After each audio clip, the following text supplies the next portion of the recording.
prize arrives, we got to pump the stuff to make it tough. From the heart, it's a start, a work of art to revolutionize, make a change, nothing strange. People, we are the same, no, we're not the same, cause we don't know the game. What we need is awareness, we can't get careless.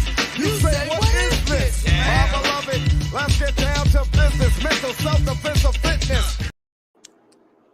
Thanks for joining us, everyone, and thanks to our panel of guests tonight. As you may or may not know, this is the Disrupt the Corruption podcast, or live cast. We haven't really figured that out yet.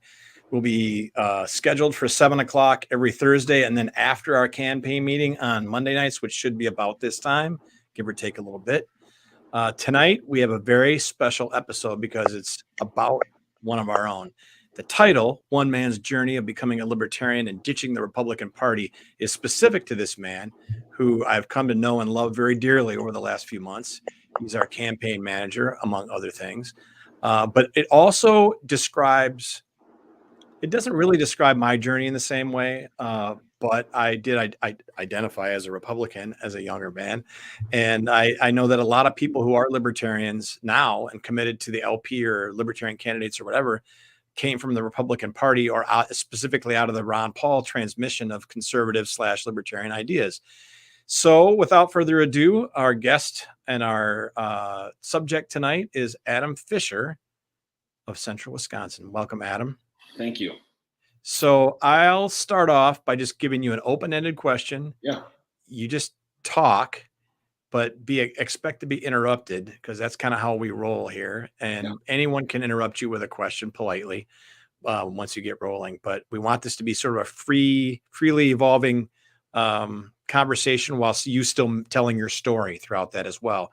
And for those of you who are new, as comments come in, we're live streaming to 3 different Facebook accounts right now, Twitter page and YouTube, it looks like. Yep. Am I right? Am I right, Reese? Reese is the brains behind all this. I'm just the pretty face. Reese is the brains and the of this operation. So I have to ask him questions occasionally. But yeah, we're live streaming to all these different things. So we may get comments from those. They will appear. Reese will pull them up, or questions for Adam or for any of us throughout this process too. That's how it's going to go. We don't have a specific length of time. It's usually going to be 20 to 30 minutes, but I think we went over that last Thursday. So we may go over it again because the subject is compelling.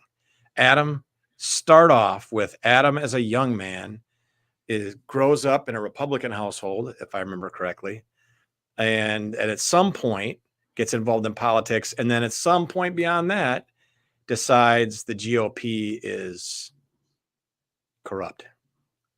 Yeah. So I got into politics in my mother's womb because my mother was very political.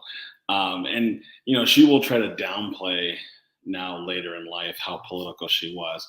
But I grew up in a very conservative, evangelical Christian family. So I joke that I was Christian right before Christian right was even known or popular or cool.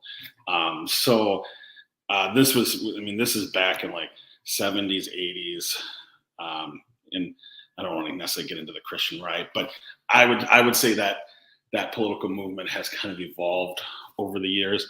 And so my mother was very, very politically active in the Christian right movement. And so that's why I joke I got involved in her womb because she was going to all sorts of different events, activities, big into the pro-life movement and other movements as well. So it all kind of started there. But the first memory I have is actually the 1992 presidential election. So we're going back, 30 some years.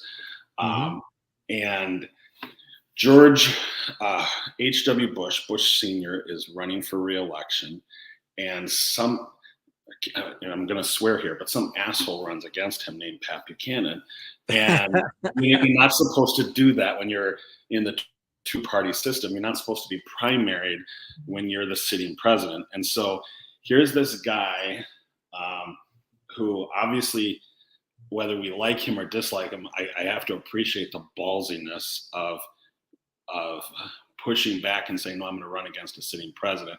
So here's Pat Buchanan. And here, the reason I share that is my family, again, Christian right, hardcore Republican, they loved Reagan.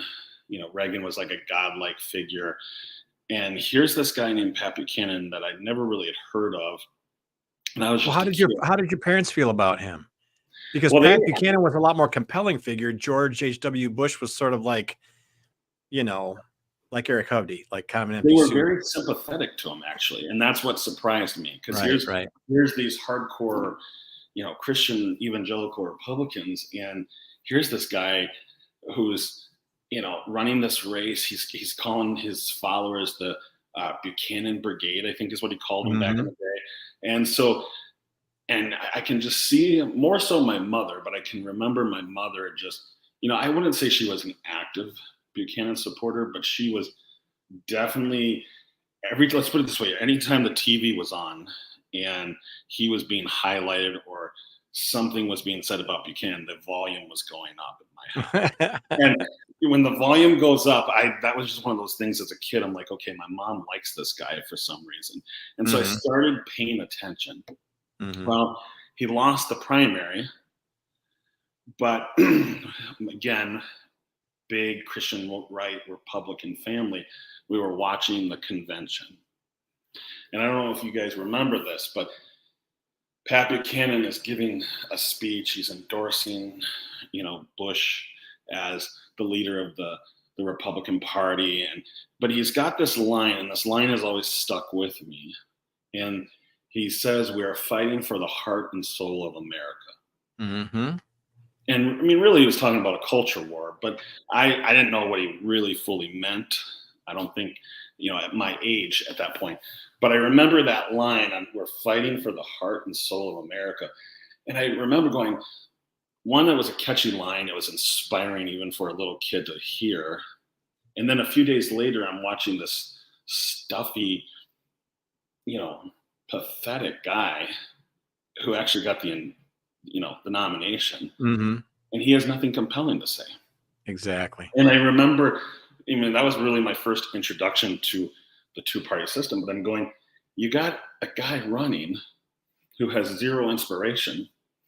And again, whether we like him or dislike him, the guy who lost in the primary could actually give a more compelling, inspiring speech than the guy that we're running. And that was my first taste of politics. And I remember leaving that experience going, I want to be part of a movement that is inspiring. And again, and I don't know if you guys can relate to this, because you grow out of a certain culture, sometimes you're prone to just associate with that culture by default. And so I think for years, I was prone to associate with conservatives, with Republicans. But what I was always looking for was something that was inspiring, that would inspire people to go, no, that's something I want to fight for. So did Ron Paul become the next candidate or the next person? No. Or was there somebody in between? There was actually a couple people in between. Actually, surprisingly, the next person was Harry Brown, who was the Libertarian presidential candidate in 1996. Because I saw Bob Dole running as the Republican. We saw Bill Clinton. And I was always anti-war. So at this point, I'm a teenager. I'm very, very active in reading about politics. And I hate Clinton because the guy would just bomb everything under the sun. And then you got Bob Dole, who's just boring as can be. I'm like, the guy should probably be taken to a nursing home like other politicians. And so I'm looking careful. One day you'll be that old, Adam. So be careful about it. I'm getting there. I'm maybe a little bit more cranky than them, but I'm looking at the lineup going, this is really this is not inspiring. It's under impressive. And so my brother, who's 5 years older than me, we got into a conversation. And he's like, yeah, I think I'm going to support this guy named Harry Brown. And I never heard of him. And so I looked him up, started reading different books, and just following his presidential campaign in 1996. And I immediately fell in love with his message. I wouldn't call myself a libertarian, though, because that felt like, in a good Christian home, that's like saying the F word at the dinner table. Like, you don't say the F word in front of your mother, this great Christian woman. So how dare I say, hey, maybe I am a libertarian? Like, there was just something uncomfortable with that, even though I loved everything that Harry Brown was saying in 1996. So actually, he was, I will say this, for years, I never called myself a libertarian. Looking back, I think I always was a libertarian. I just didn't, for whatever reason, identify with the word. And we can get into that if you want. But well, I think it's interesting that you mentioned Reagan early on, because wasn't it Reagan who said that libertarianism is the soul of conservatism, or something to that effect? Yeah. If you actually hear a lot of what he said, he could at times sound very libertarian. Never delivered on it, but yeah, not really. He had a lot of good catch lines. But yeah, I mean, even if you listen to Reagan's speech in 1964 at the Republican Party convention when he was pushing for Goldwater, there's a lot of terminology that he uses that you go, it sounds very libertarian. I mean, and there is a libertarian caucus within the Republican Party that I would eventually become part of. It was the Republican Liberty Caucus. And I mean, they love taking different sound bites from Reagan, because he did sound at times very libertarian. So after Harry Brown, the next election, you're looking at Bush, Gore, Nader, and who was the libertarian candidate in 2000? Harry Brown again. Harry Brown again. And that was the first election I could actually vote in. So I'm at that point of voting age. And so I look at, and actually Buchanan, I think Buchanan was in there at that election as well. What was interesting about 2000 is I actually looked at the political landscape, and I'm going, the third party candidates are much more inspiring. But again, there was just this part of me that's like, it felt odd to support a third party, because you're trained to believe they're not viable. Yes. You're trained you're indoctrinated at an early age.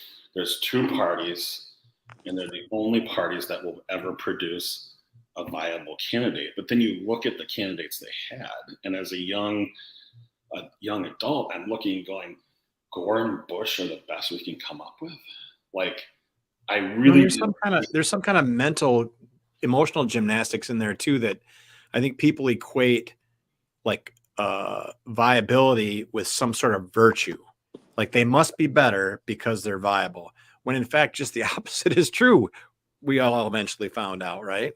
But that's, people believe and want to be right, and their feeling of rightness equates to success in campaigns, and it shouldn't. Yeah. So I will share this too. I actually went to a Libertarian Party hangout actually in 2000, because I loved Harry Brown. I was leaning towards, or actually I was going to support him, was planning to go to this Libertarian Party event. And, I get to talking with this group, and I don't even remember exactly what the conversation was, but something was said. No, I do. We were talking about abortion, and I said something about being pro-life. And I literally, if I could have hung on a cross, if they could have nailed me to a cross, I probably would have been hung on one. And I left that event going, again, I was almost ready to say I'm a libertarian. And because of that one hot button issue within libertarianism, I left going, well, these must not be my people. Right. Which is actually pretty sad in retrospect. Agreed. Because I'm going, I actually agreed with everything Harry Brown said. I really was a libertarian, but one hot button issue at at a gathering, I became like the Antichrist. And it was just like, okay, I'm not welcome here. So at that point, again, really, I am a libertarian, but I start staying within the Republican Party because I'm going, well, these are my people. As much as I hated some of them, despised them, I'm like, well, these are my people. And I don't know if, sometimes you stay in an abusive relationship or have, you try to justify the faults of the people that you're connected with because you're like, well, you don't know them like I know them, while they just beat the living crap out of you. And sometimes that's physical, sometimes that's verbal, mind games. But that, when I talk about the Republican Party, I almost refer to it like that. It's like an unhealthy family. It's toxic. You want to get out of it, but at the same time, it's all you know, so you stay in. Yeah, and I think obviously you're different, but from what I've seen, a lot of people that belong and work and subscribe and promote both the Republican Party and the Democratic Party are doing that for not psychologically, emotionally healthy reasons, that they're achieving some meaning in their life over that association or some feeling of being correct, or it becomes your social and your friend group, the context. It's almost like a church in a certain sense, obviously not in the most important sense, but where you develop a community and it's hard to leave, right? Yeah. Well, let's face it too, it's easier to be part of a larger group than it is to be part of a small group like libertarians, especially in places like Dane County where the party is very small. Very small. Totally. I can agree with that as well. I mean, I've seen both of my parents go through their own developments. One of them was even though I'm a bit younger, my first election that I could vote in was 2016. And one of my parents was so pro Reagan still, like he lived and died by Reagan. But they kind of formed that community. Like I grew up going to Tea Party events as a kid. Kind of a wild thing to see as a kid, but they form that community and it kind of becomes some people's identity too. And it's hard to let go of that for some people, Exactly. Even if they don't believe in it at the end of the day, even when they're still like, the party has changed so much. This isn't really what I believe in. I liked the Tea Party and the current Republican Party is not what I believe in. It's hard for them to let that go. Yeah, it goes back to, we've talked about this and Adam's talking about it right now. You have this emotional commitment to something, and that is the definition of an abusive relationship. You have an emotional commitment to something that you just can't leave, despite the evidence, despite the harm, despite the toxicity. You stay because it's familiar and because it's already part of your actual identity, how you would describe yourself to people, how you feel about yourself, how you describe yourself to yourself. Is I am a person that is this way or that way, and that to change the definition of yourself, that's a huge barrier. And so those people that we're talking about, the Republicans that Adam's talking about, that were around him and around a lot of people, they're sucked into that. They can't break that, and they don't want to hear about it either, right? Is that what your experience was, Adam? Very much so. Yeah. So I mean, it's interesting because even again, for 20 some years, or even longer, I consider myself a Republican, and I can count on one hand how many Republicans I actually voted for.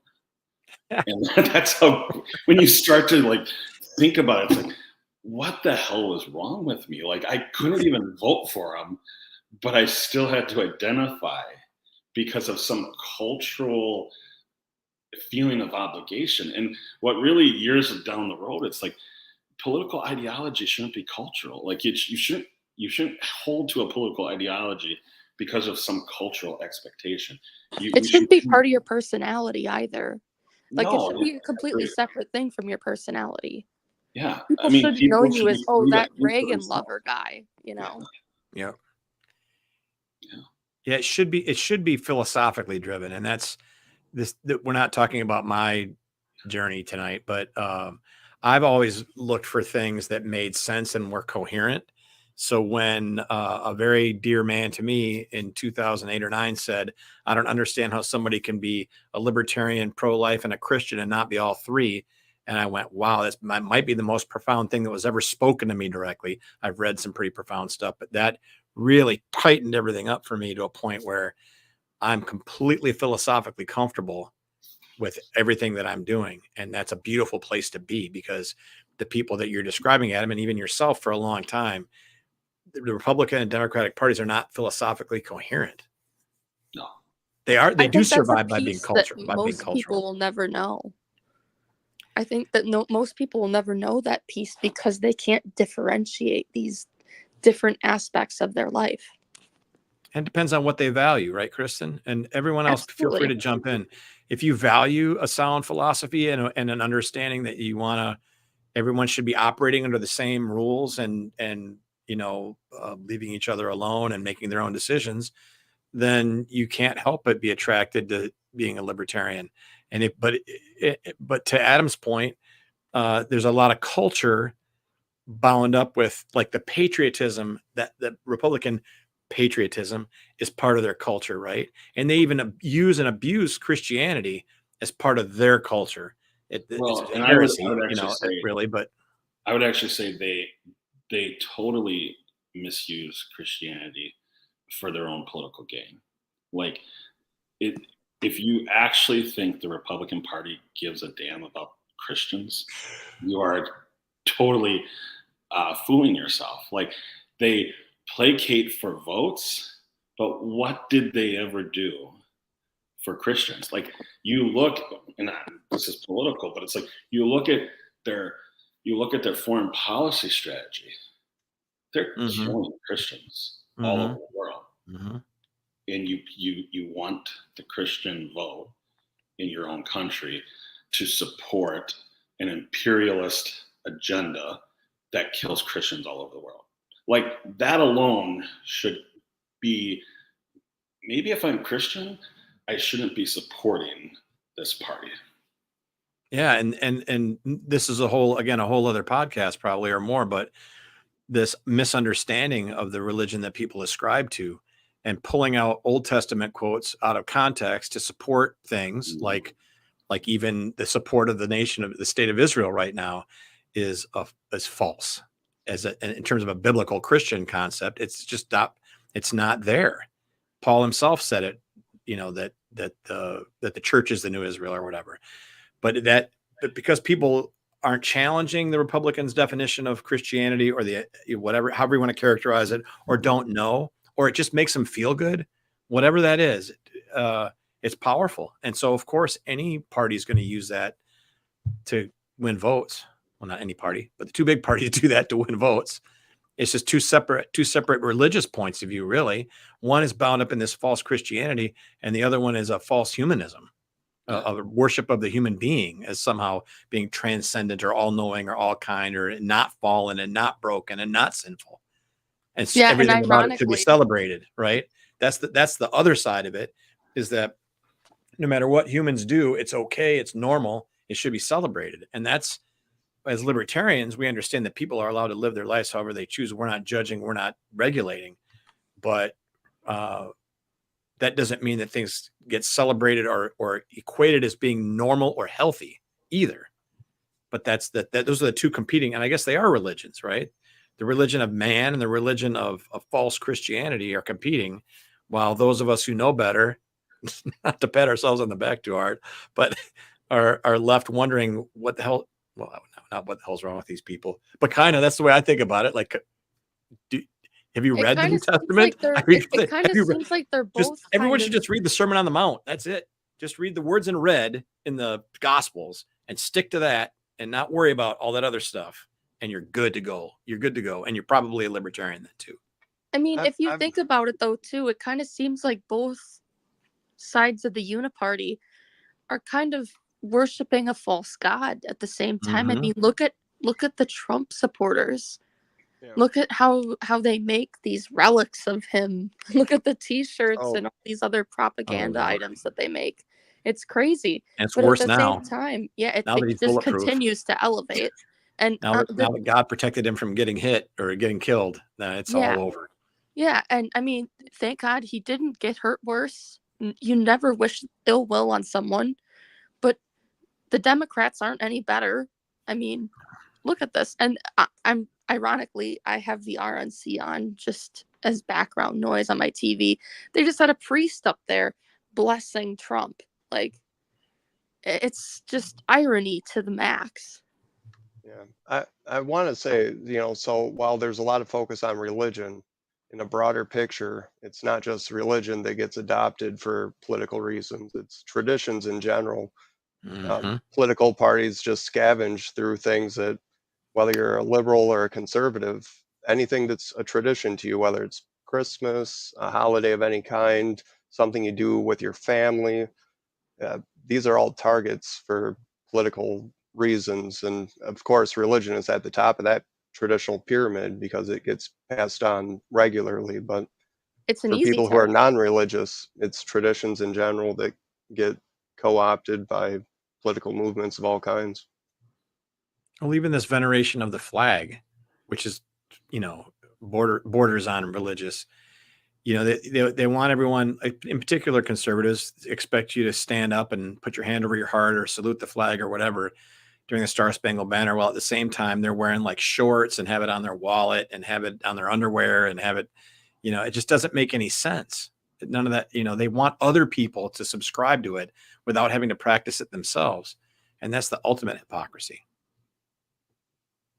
I think, though, and this is where I think everything, I don't know if everything, but I think you can look at the two-party system and just see hypocrisy through and through.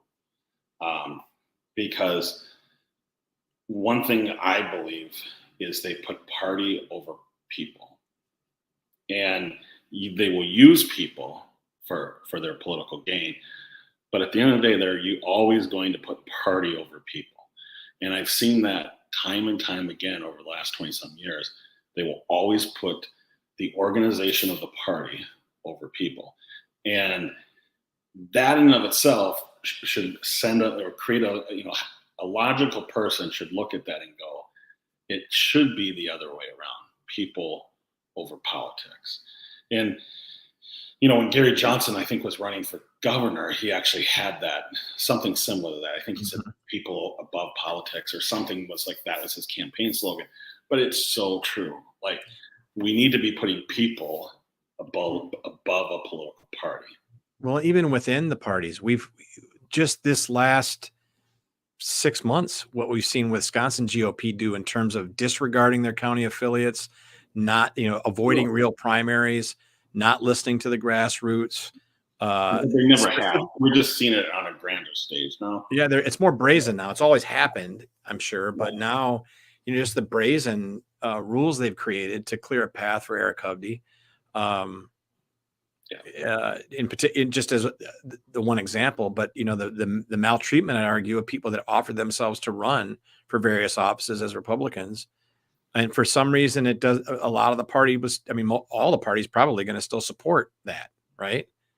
Because they don't want to leave that abusive relationship, even though they can see even though many of them, probably, I don't know, 15 or 20% people statewide support Rajani for Senate, but and see that how poorly she's treated and see how sincere she is and how real she is. And as soon as that primary happens and she's like all the way off the ballot and all the way out of contention officially, they'll just roll right over for Hovde. And you can transpose those names to any other race where there was voluntary people running to compete, but the chosen people are always the ones that get the path cleared for them. And it doesn't matter what the voters or the people or the individuals want. And I'm sure I know it's the same for the Democratic Party too, but that's not the subject tonight. I just want to make that disclaimer every now and again that we're not, because once this gets out, Adam, we're going to catch some stuff for laying it bare in a whole podcast. We've only touched the surface, so if we really want to piss people off, I can share a lot more. Well, I know, and I don't want to cut this short at all, but at all. Is there anything else you want to share of things more recent, like your experience on the Wood County board or whatever that are? Yeah, no, I'll share a couple more things. So you did mention Ron Paul. Like for me, Ron Paul was one of the very first people that helped me to differentiate politically from the Republican Party. So when he ran in 08 and 2012, again, here's this inspiring person. Very much, in my opinion, a more libertarian message. And when he wouldn't show up to the convention in 2008 and 2012 to endorse the other candidate, I thought that was kind of a perfect act of conviction to say, no, I'm going to put my conviction over party. And so that was huge for me. And from there, I got involved in Campaign for Liberty, Tea Party movement. And eventually, yes, I ran for county board, and I got involved in my local Republican county party. And through all of that, again, why did I do that? A lot of people ask me, why did you get so heavily involved in the Republican Party after the whole Ron Paul, and kind of seen it for what it is? And at that point, I am now calling myself a libertarian. I'm just saying I'm a libertarian Republican. But the reason being is I was looking at people like Justin Amash, Thomas Massey, and I was seeing them use the Republican Party as a platform to get their message out, to fight for their values. And so I'm going at a local level, why don't I just do the same? And so I started trying to build coalitions and use the Republican Party for a platform to get my message out. And for a while it was working. But what I noticed, I noticed a lot of small things here and there, but once it got to COVID, once we got to 2020 and the lockdown happened, that was a major trigger point for me, where I immediately knew I could not stay in the Republican Party, because I looked around and all I saw were people who were cowards. And I'm going to get a lot of heat for this, but I'm going to call it what I feel. I saw a bunch of cowards unwilling to fight for people's right to freely assemble, to freely make their own choice. I believe in human rights, and one of the basic human rights is the right to life. And that's my belief. And so the right to life means I have the right to make my own decisions. And if I want to go to church, I should be able to go to church. If I want to go to a family gathering, I should be able to go to a family gathering. And you got to remember too, I live in rural Wisconsin. And so culturally, it's going to be much different than more urban areas. There was this sense of, you're taking away, again, my cultural identity to just do whatever the hell I want. And I could not find legislators, I could not find Republican leaders willing to take a stand. Instead, they just kept waiting. Well, let's just, go through the lockdown, and then Evers extends something, and then finally somebody files a lawsuit, and then they take credit for it. It's like, it's the greatest slap in the face. Yeah. You did nothing the entire time to fight for my individual right, but then you want to rewrite history and take credit for it. And then a year, 6 months later, when I'm still bitching about it because it was a big deal in my world, you're telling me to shut the fuck up. And they literally were telling me to shut. That's a quote. I don't like to say the F word very often, but that's a quote. They're telling me to just shut up. Well, your mom's not going to watch this, right? So she won't be. Probably not. So that's but they're literally upset because they're like, we're rewriting history, and you keep bringing back the fact we did nothing. Yep. And you did. And so that was the moment. Like 2020, I knew, all right, I'm walking away from the Republican Party. My membership ended December 31st, and I've never looked back. I've never given them another dime. But you still served on the board after your membership lapsed. Yeah, on the county board I served, not the Republican Party. Right. I stayed on the county board through April of this year. But yeah, I washed my hands of the Republican Party because I'm going, it was the greatest slap in the face to me what they did.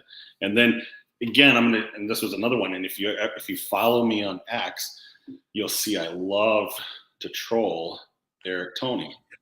But Eric Toney, and you're merciless. Everything I hate about the Republican Party. Like, I don't think Eric Toney's evil.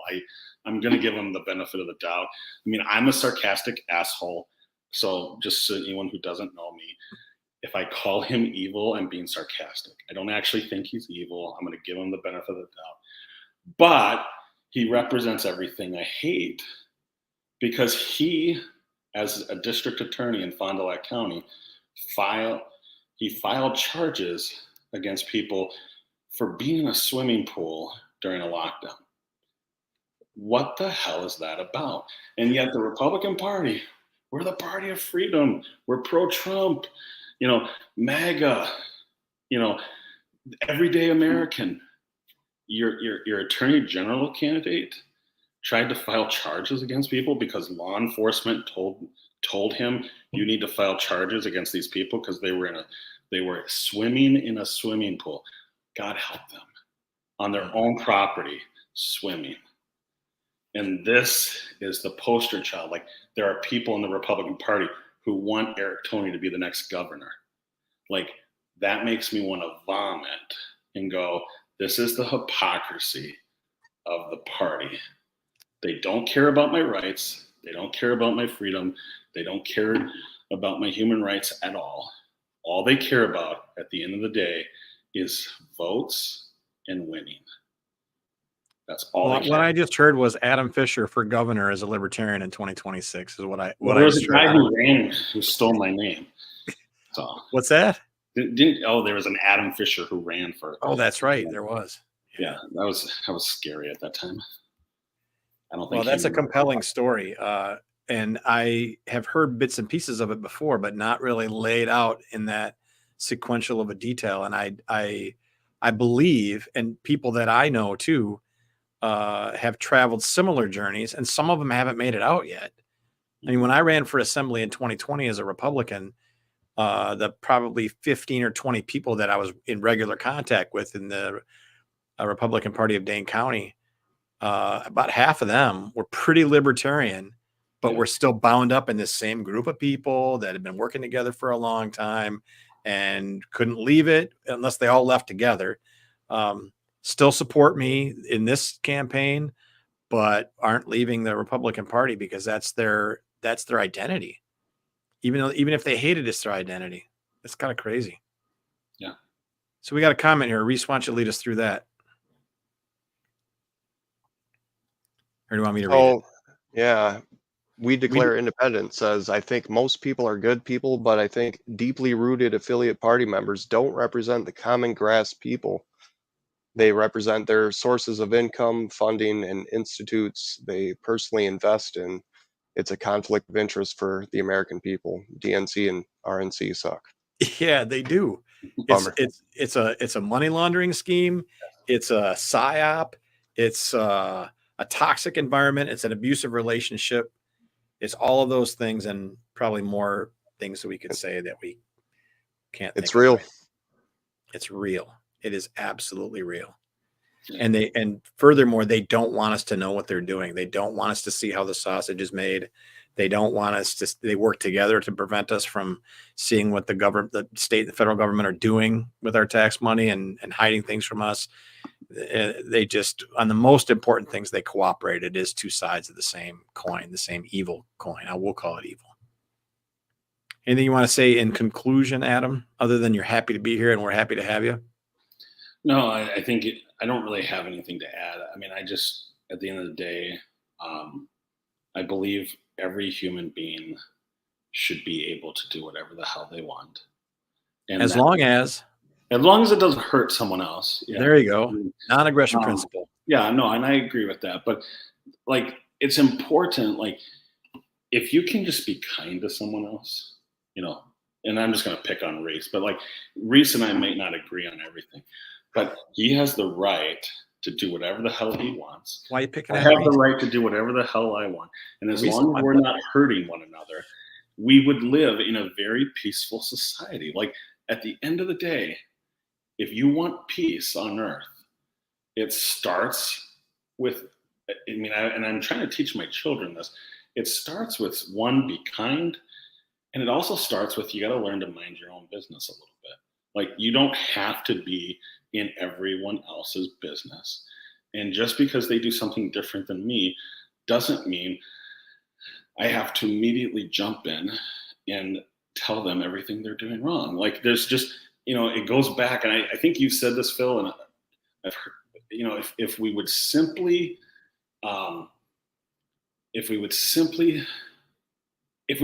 everything we teach our kids, if we would just learn to do that as adults, we'd probably. There's a book by a guy named Robert Fulghum that he wrote in the 80s, was by far a bestseller, called "Everything I Need to Know I Learned in Kindergarten."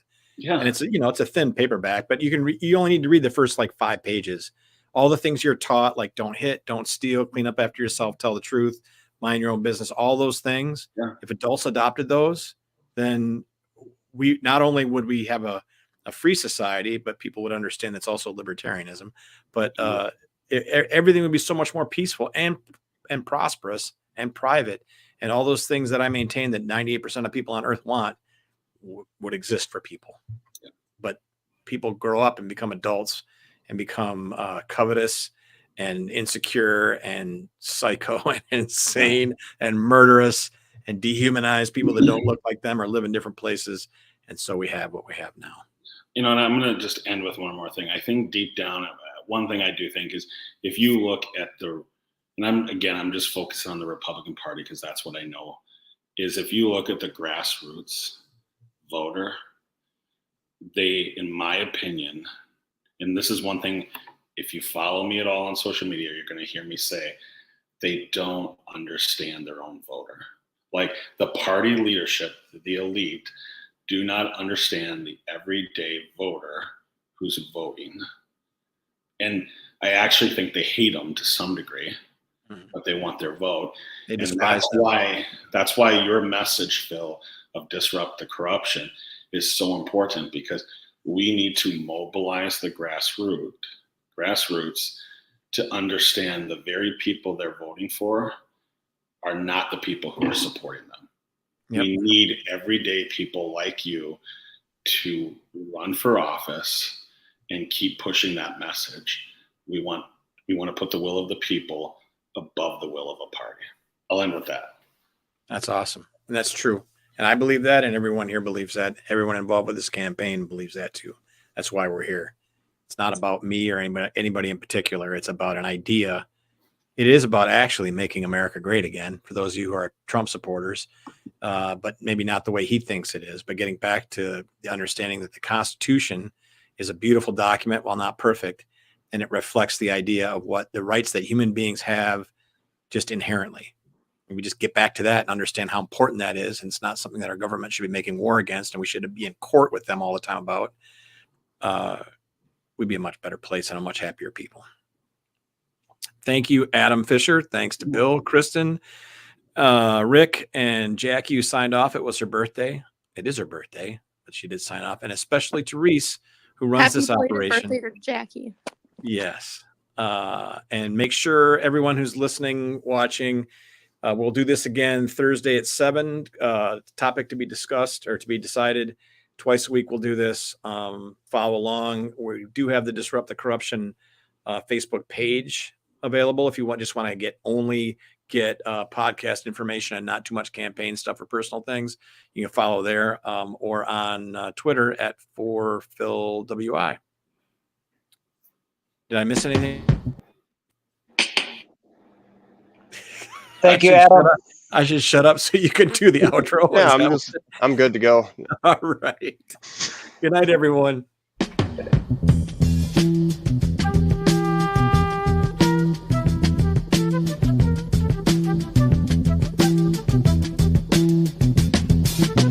You will not be able to stay home, brother. You will not be able to plug in, turn on, and cop out.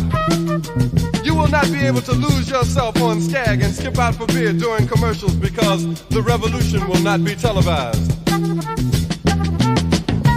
The revolution will not be televised. The revolution will not be brought to you by Xerox in 4 parts without commercial interruptions. The revolution will not show you pictures of Nixon blowing a bugle.